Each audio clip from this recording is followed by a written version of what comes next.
What is up, you guys? It's your boy. Welcome to my world. Here with that Tokyo Ghoul read, chapter 152. Now, let's just dive into chapter. First, I'm gonna say this first and foremost. Mutsuki is a problem. Mutsuki, oh my gosh, we knew that Mutsuki is off the deep end, and we got a small glimpse of that when she fought Kaneki and Toka when she was chasing after them. Before the the big climactic chapter, if you wanna call it that.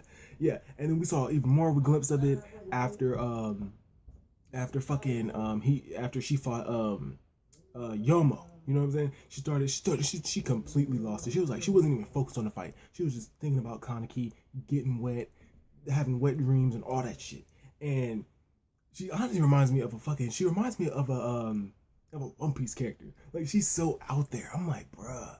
Like, she's low key like Pudding from One Piece. If you know Pudding, Pudding has like she had like a split personality. That's how Mutsuki is. Like, you got like regular like Mutsuki, and then you got like fucking like crazy tsundere, yandere, fucking Inidere, fucking crazy bitch. You know what I'm saying? And in this chapter, she's messing everything up. I'm like, Mutsuki, the ghouls, and well, not all the ghouls, but majority of ghouls have set aside their pride. They're like, yo, we are going to work together in order to stop Kaneki. And she's just messing everything. She's like, I don't care if we have a truce. I just want Kaneki. I want Kaneki to be back the way he was. You know what I'm saying? I want there to be one Kaneki. I'm like, and all for me. I'm like, bro, what are you doing? Calm yourself. Oh my gosh, Mutsuki is such a problem. Mutsuki, she has to. Right now, I don't really like Mutsuki. Like, she's crazy. I fucks with that. But like, as like a character, I'm like, bro, like, you were like up here. Like, when I first started reading, now you're like way down here. Like, when I see you, I'm like, oh my god. Like, I don't understand. I mean, I understand. I completely understand. Like what happened with her and Torso, that was fucked up. You know what I'm saying? Even her past, that was crazy. But Mutsuki, eventually, she's going to have to learn. That Kaneki, like Kaneki, I understand what Kaneki is for. Kaneki is for her what Shinohara is for Juzo. But eventually Juzo grew the fuck up. He grew the fuck up. Mutsuki isn't growing the fuck up. She's getting worse. I'm like, eventually she's going to have to grow the fuck up. Either get over Kaneki, control your feelings, or accept the fact that Toka is his main chick. Like, damn, Mutsuki, she's putting in jeopardy the whole mission.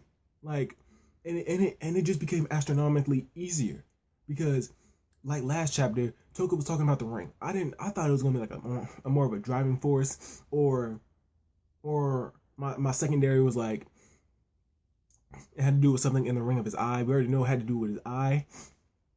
Oh my gosh. Oh shit. Okay. Yeah, but we already knew it had something to do with his eye. But it had specifically to do with the ring. So Kaneki Kaneki most likely still has the ring that him and Toka have around their necks. He probably still has that. So instead of using sonar, which they can't use because a ghoul's kagune vibrates on its own, you know what I'm saying? So there's already no use for that. And the movement and all that shit, so it wouldn't even work. It'd just be getting sonar, trying to track him by sonar wouldn't work because there'd be vibrations and fluctuations everywhere. And you couldn't use radiation because ghouls itself, their kagune, their kakuju, whatever you want to call it, it already radiates heat itself. So there's no use in using radiation. But we come to the conclusion, because of Toka and the ring that Kaneki has around his neck, that we can use metal detectors. We could detect it by metal, the magnetism, basically. And yo, honestly,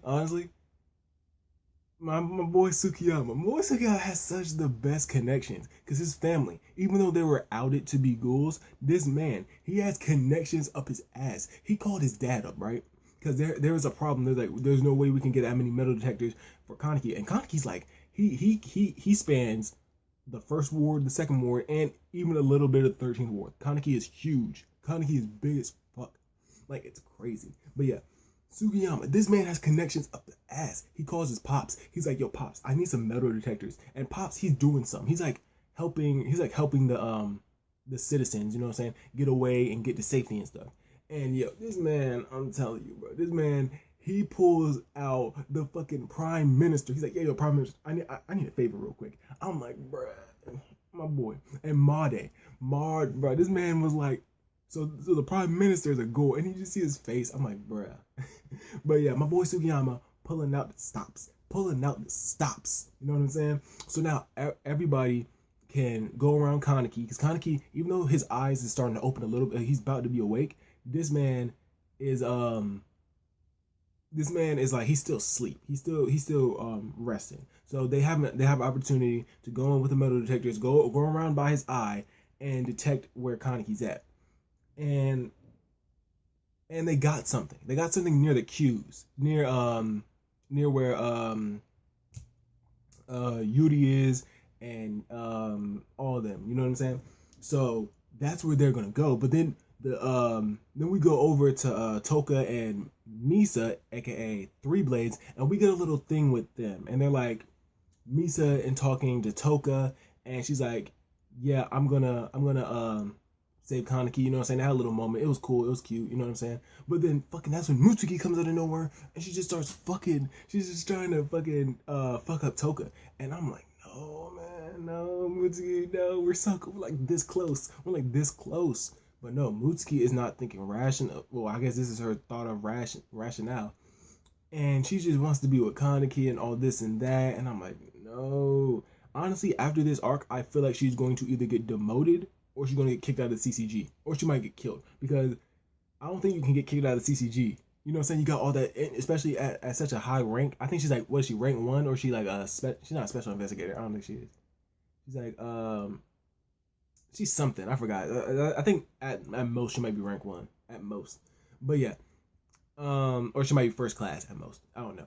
But yeah, she Mutsuki, this she just comes out swinging. You know what I'm saying? He got her Kagune going, fighting Toka. Toka's like, what is your problem? Like we're supposed to be cool. She said, I don't care.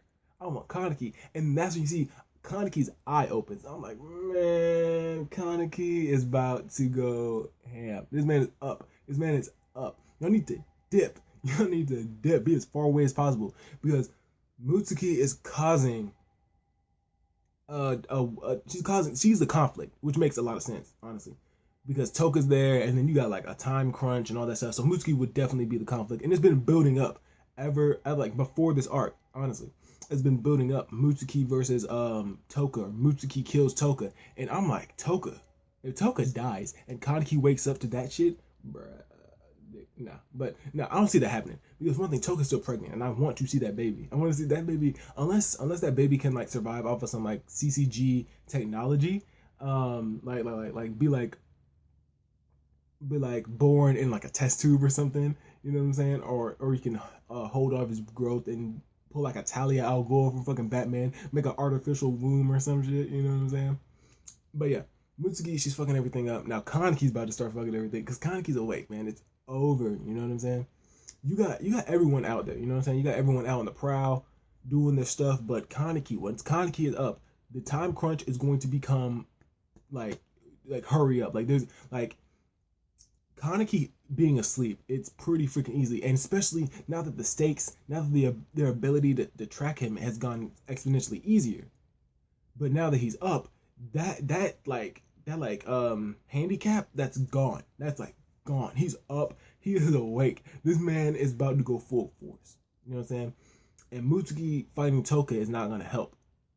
But yeah, with that being said, this chapter, it was pretty quick. It was pretty simple. There's more of like a visual kind of aesthetic to it rather than dialogue. But yeah, it was still cool. You know what I'm saying? Like about 7-6 out of 10. You know what I'm saying? But with that being said, y'all, I'll see you guys later. Leave your thoughts in the comments down below. Thumbs up, like the video, you know what I'm saying? If you want to know when I post, hit that subscribe button for one thing, and click the little bell for the notifications. And I'll see you guys later. Have a nice day or night or evening wherever you live, and I'll be out.